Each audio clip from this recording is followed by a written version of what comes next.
What's up guys, in this video I'm gonna show you how to put a compression shirt under your jersey in NBA 2K26.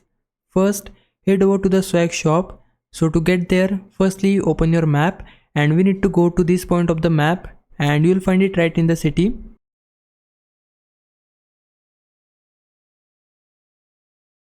Once you're inside, scroll down until you find the Finder Keeper section.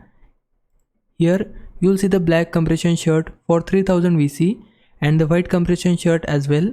Buy whichever one you prefer. After that, exit the store and go to my player, then select city and scroll down to undershirt. Now choose the compression shirt you just bought, then go back up to your jersey section. Finally, set the top option to no shirt and that will make your compression shirt show underneath your jersey, and that's how you do it. Now if it was a big help, can you like this video and subscribe my channel. For now, thanks for watching. Bye bye.